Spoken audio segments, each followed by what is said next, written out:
Alright, so we just got some pretty groundbreaking news as far as FGO goes. Aniplex has now acquired the full rights to the developing of the FGO game, which is a pretty interesting thing to do now since Delightworks has handled the game since its origin. They've had the game for years, back all the way since 2015.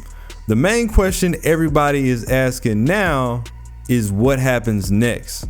As you know, Aniplex is a distribution company under Sony. Now, Aniplex was already in partnership with Type Moon. They've done publishing and marketing for a lot of series. Full Metal Alchemist, Sword Art Online, Kill la Kill. Like, they got a lot of heavy hitters under their belt. But most importantly, they have done most of the publishing for the Fate series. You know, they did UB-Dub, they did Heaven's Feel. So for them, this isn't anything new. And now they've come in and taken over the whole thing. They're gonna come in with their own team in tandem with the team that's already working at Delightworks, and then they're gonna spin it off into a new company, which we still don't know the name of yet. Now, there's a lot of reasons why this could have happened. Many people are saying that Delightworks is using this as a scapegoat to go over and start their own game. Very likely.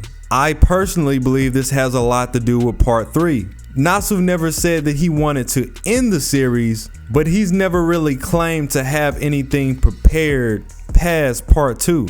And as you already know, JP just got finished with Lost Belt 6. They're already gearing up for Lost Belt 7. It's gonna be over pretty soon. There's been interviews and there's been discussions about this. If Nasu does plan to hand over supervision, which I really hope he doesn't do, but if he does decide to go that route, this would be the time that he should, you know, get ready to start doing that. Like, you don't want to have these legal issues running into the time that you want to relinquish your supervision of the game. As far as the game itself, FGO is an intellectual property, so no matter what happens on Aniplex's end, Nasu still has say-so over what happens in the game. For all the people wondering about the collab, we might get this, we might get that, he still has to clear that. Now, that isn't to say that Aniplex can't toss out some ideas. You know, they have half ownership instead of just like 15 to 25%. Their opinion holds a lot more weight now. They might just toss out some ideas for us to collab with other games, which is something that's never been done up until this time. And we all know the reason why. Money.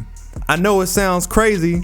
Look, FGO is one of the most popular games for mobile, period. It's been that way for several years. I've done a video about this on my channel. I did it years ago. This game makes nearly $1 billion in totality every single year since its origin. Some years they did more than $1 billion. They increased Sony's music revenue because FGO has such fantastic music. For me, I've always thought that not collaborating is ingenious, because I know a lot of people from a marketing perspective, it's like, well, you get the fans of everybody else in that game. Yeah, sure, I could do a collaboration with another company and split the profits down the middle and hope that it works out.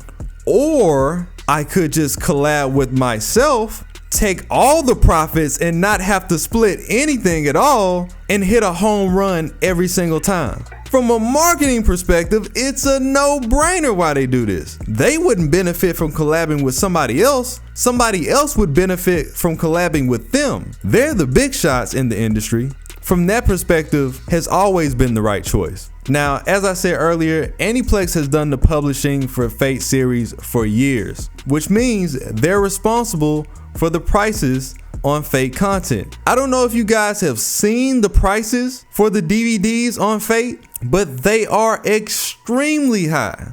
I mean, I remember years back when UB-Dub first came out, it's real life like $200 to $300 per season. Now, don't get me wrong, it is top tier quality, it's God tier quality, it's ufotable. But once you get to a point where you're spending a car note on some Blu-rays, you have to take a step back and say, wait a minute, y'all y'all might be tripping. So I say that to say this. Aniplex has no problem reaching their hand into your pocket. I know a lot of people are doing some hopeful wishing, and I'm right there next to them. I want the same thing. I want them to make the game better. You know, they probably have better resources to do so.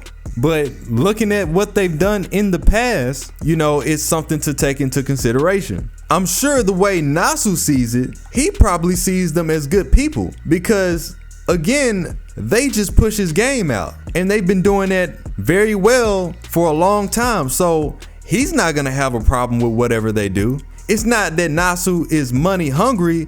I'm just sure that he doesn't care. It's like, well, they've handled my stuff correctly before. Why wouldn't they handle it correctly now? I know for a fact that he's not just going to say yeah to anything. You know, they've kept the game running this long and they haven't had any crazy, like, financially threatening situations in the way that they push their game. All that being said, this is definitely left field. I mean, we knew something was going to happen eventually, but we didn't know it was going to happen like this. And of course, since Aniplex is owned by Sony, they need FGO. FGO is one of the many games that helped pull Sony out of debt. The year before FGO came out, they were operating on a loss. They're not gonna wanna do anything to mess that up. They gotta keep the train going. Even if Nasu decides to do the Overseer, they're not gonna mess up what they got going. Aniplex is taking the entire FGO team that was working for Delightworks, and they're just adding their guys in. Like, imagine you're trying to do your job and then a bunch of random guys come in, tearing up the room, changing everything. Hey, hold on, wait a minute. That's my job. Correction, that was your job. Yo, that's tough. All I'm gonna say is it's a new chapter. I hope that Aniplex's usual model doesn't trickle down into the FGO climate, but only time will tell. Let me know what you guys think. I know there's a lot of other stuff going on. I just saw that they put Tiamat in arcade and a lot of people are pissed off about that. Somehow we always manage to get the short end of the stick.